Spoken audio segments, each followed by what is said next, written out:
د تعلیم بندول په افغانستان کې زما په نظر باندې دوه دلیل لري. ځوانان زیاتره زموږ خويندې ټول دا فکر کوي زما د دې کومنګ دلایل ته وګورو نو دلایل نه موږ ته پته لګي چې طالبان دا پر طالبان نه بلکې په نړۍ کې چې څونه مذهبي افراطیت ولا خلک دي ریلیجیس فندامنټالیست وته وي د تعلیم مخالفت ولې کوي، خاص کر بیا د کنټمپرری ساينسز د ماډرن ایجوکیشن یا جدیدیت مخالفت دی ولې کوي. د دې دوه دلایل دي او هغه دلایل کومنګ د خپل خلینو حاضر کو چاته نو خلک به وی چې دا یا د بلی سیمه دی یا د کوزي پښتونخوا دی یا نېشنلیست یا د څه دی.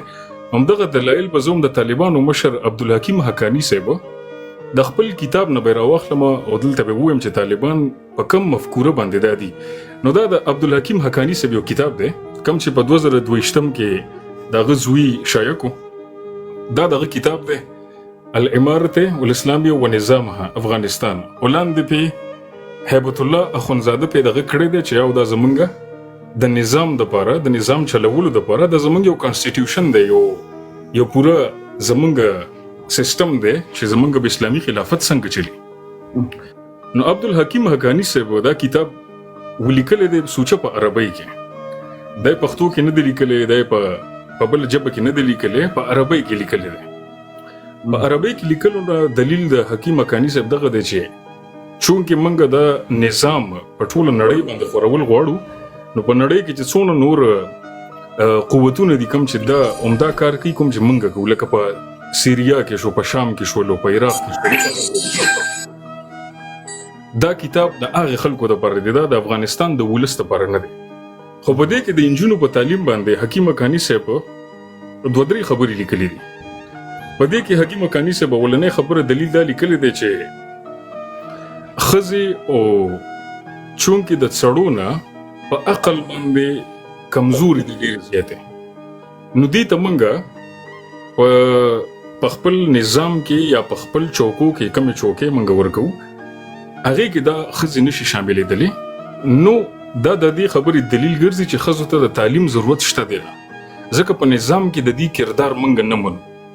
کاغه مثال د افغانستان کې تاسو کم اداري دي کم نظامونه دي، نو په هر یو ځای کې د خزي کردار په دې رد کړی دی چې خزي په عقل باندې د څړونه کم دي.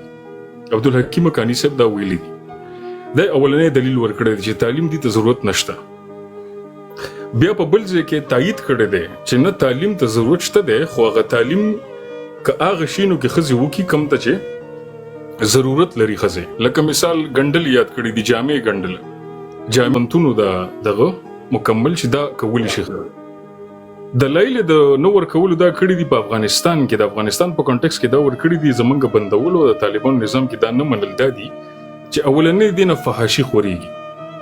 کومګه چې تعلیم خلاص کو نو دینه د خدای تعالی قانون او د شریعت لاندې دا منون کې نه دی چې الک او جنې ګډ تعلیم وکي هغه منګم وسره منو. خدای د زمينه برابرولو لپاره چې کوم بانی دی لټي کم مشکلات او کم ستونزې دي را مخې ته کوي چې دینه فحاشي خوريږي، دینه دا خوريږي، دینه هغه خوريږي. هغه تر حضرت ابوبکر نواله تر اوسه پورې چې څونه اسلامي نظامونه یا اسلامي خلکو داوی کړي دي پاغي کې دا اصول نو کم چې دی راوست. ځکه که موږ د دمشق مثال والو د ټولو نه اولنې یونیورسيټي بنیاد چې د هغه یو مسلمان خزي خده. نو موږ په دې حیران شو چې عبدالحکیم حقانی صاحب په خپل کتاب کې کم شریعت راوړی دی.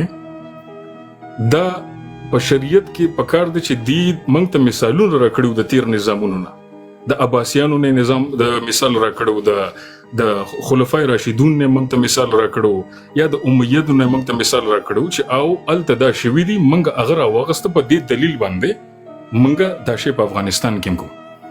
دا خو د حکیم حقانی صاحب د کتاب خبره شو. اوس به زه د خپل د منطقې د پښتنو خبره وکړم.